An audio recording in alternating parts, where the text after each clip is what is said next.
जादुई टीवी। सुनो, तुम्हारे बाबूजी तो कब के गुजर गए। अब उनका जो सामान है वो पड़े पड़े कबाड़ा हो रहा है। बेच ही दो, कुछ पैसे आ जाएंगी। बात तो सही है। अगले संडे फुर्सत में यही करेंगे। अगले संडे रोहित सारा सामान कबाड़ी को घर बुला के दे देता है। तभी उसकी नजर बाबूजी की पुरानी टीवी पर जाती है, जो इतने सालों तक कूड़े में पड़ी थी, फिर भी चमचमा रही थी। टीवी तो देखो, जैसे एकदम नई हो। हाँ, बाबूजी को टीवी देखना बहुत पसंद था। उनका सपना था कि वो टीवी पे आए। एक बार मौका भी था जब वो अपने गांव के गाने सुनाने किसी चैनल पर जाने वाले थे, पर मैं और मेरा भाई लड़ पड़े और बाबूजी को घर पर ही रुकना पड़ा।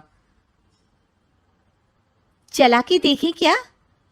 हाँ हाँ, क्यों नहीं, देख लेते हैं। पर शायद ही चले। बाबूजी ने उस लड़ाई के दिन के बाद टीवी देखना ही छोड़ दिया था। टीवी चालू करने के लिए उसमें केबल वायर लगा दिया जाता है। एक न्यूज़ चैनल चालू हो जाती है। स्वर्ग की सीढ़ी के रास्ते हैं तीन, तीनों के तीन रास्ते हैं संगीन। पहला रास्ता है सांप की बीन, दूसरा रास्ता घर में बिछा कालीन, तीसरा रास्ता कलकत्ता से चीन। ये क्या बकवास खबर है, कुछ अच्छा लगा दो। अरे आप बोलो तो सही, कोई अच्छी खबर सुना देता हूं। मेरा तो काम ही खबर देना है। अरे बाप रे, टीवी बात कर रही है। हाँ, ये न्यूज़ वाला मुझसे। हाँ हाँ, आपसे ही तो बात करूंगा ना, आपके घर में हूं तो। अरे, ये सपना है क्या? तुम हमसे बात नहीं कर सकते? अरे सपना नहीं भाई साहब, ये टीवी जादुई टीवी है। बोलो, क्या खबर सुननी है, वरना ब्रेक लेने का टाइम आ जाएगा। सुप्रिया घबरा के टीवी बंद कर देती है। वो क्या था? अरे एक बार और चालू करके देखे, फिर से बात करेगा तो चैनल बदल देंगे। सुप्रिया फिर टीवी चालू कर देती है। अरे ऐसा कोई मुंह पे टीवी बंद करके जाता है क्या? मुझे बुरा लगा आपका नेचर। चाय पानी तो पूछो। सुप्रिया टीवी के बटन से चैनल बदल देती है। अब टीवी पर एक फिल्म चल रही है। अरे ये तो सूर्यवंशम है ना? हाँ, और ये ठाकुर को जहर की खीर दे दी और उसको पता भी नहीं है। ए भाई, खीर मत पीना, उसमें जहर है, मत पीना। ठीक है महाशय, जैसा आप कहें। हाँ। अरे, आपकी बात मान ली, पूरी पिक्चर ही अब तो बदल जाएगी। मतलब ये सच में जादुई टीवी है? तभी वहां कबाड़ी आ जाता है। भैया, टीवी के 150 रुपए दूंगा, चलेगा? अरे 1.5 करोड़ में भी ना दे तुमको ये टीवी हम। अरे 1.5 करोड़ खरीदने को होते तो तुम्हारे घर में ये पानी चाय नहीं पीता, अंबानी या टाटा के घर बैठा कोल्ड कॉफी पीता। रोहित कबाड़ी का हिसाब करके उसे वहां से चलता करता है और अपने भाई शशिकांत को फोन लगा के बुलाता है। शशि थोड़ी ही देर में वहां पहुंच जाता है। क्या हो गया भैया? अरे बाबूजी का टीवी याद है? हाँ हाँ, जिसमें घुसे रहते थे हमेशा वो, और अपने को कुछ नहीं देखने देते थे। अरे वो अब जादुई टीवी बन गया है। भैया, आपकी बकवास करने की आदत अब तक नहीं गई। अरे आपके घर में बच्चे हैं, अब तो बड़ों जैसी बात करो। रोहित जाके टीवी चालू कर देता है। टीवी पर एक जादू का शो हो रहा है जिसमें एक जादूगर है। अब मैं अपनी टोपी में से कबूतर निकालूंगा। श्रिंग ब्रिंग शरिंग बम फोपा फुफी फुफा बाउ। टीवी से कबूतर निकलता है और शशिकांत के सर पर आकर बैठ जाता है। भैया, ये क्या हो रहा है? भैया इसे उड़ाओ। ए कबूतर, जा जा, कबूतर चल निकल। अब मैं टोपी में से सांप। सांप सुनते ही शशिकांत कांप जाता है और भाग के टीवी बंद कर देता है।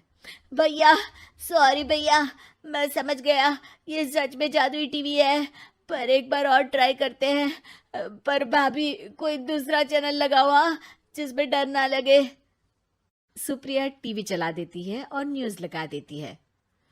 अरे कितने दिनों बाद मुझे याद आया, बताइए क्या खबर सुनाओ। और ये नया आदमी कौन है? ये मेरा भाई है शशिकांत। ओह यस, वही है ना जिससे तुम लड़ लिए थे किसी बात पे, और तुम्हारे बुढ़ाओ पिताजी गुस्सा हो गए थे और टीवी को संन्यास दे दिया था। हैं? तुमको कैसे पता ये सब?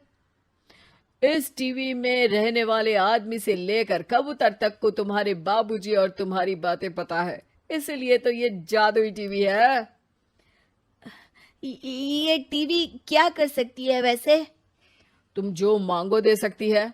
कहानी बदल सकते हो, खबर बदल सकते हो, कोई चीज मांग सकते हो। अरे भैया, ये टीवी मैं लेके जा रहा हूँ। बाबूजी का लाडला तो मैं ही था ना।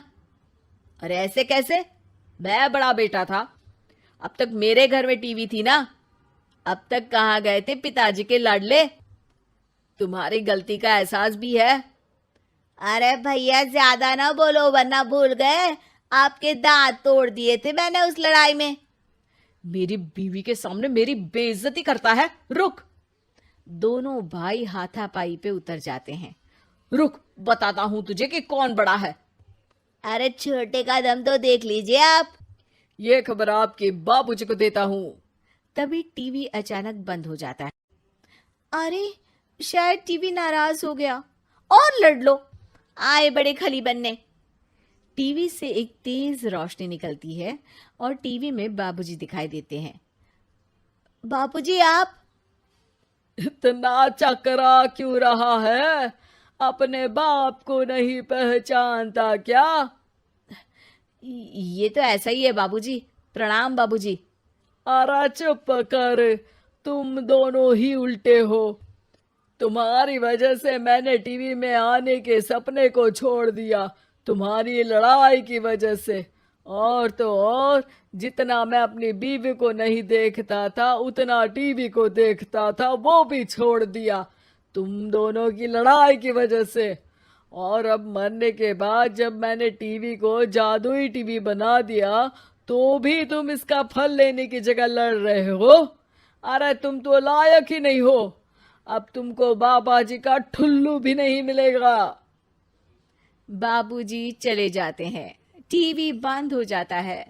रोहित और शशिकांत गिड़गिड़ा के टीवी के सामने हाथ जोड़ के बाबूजी को बुलाते हैं, पर टीवी सिर्फ धुआं निकालता रहता है।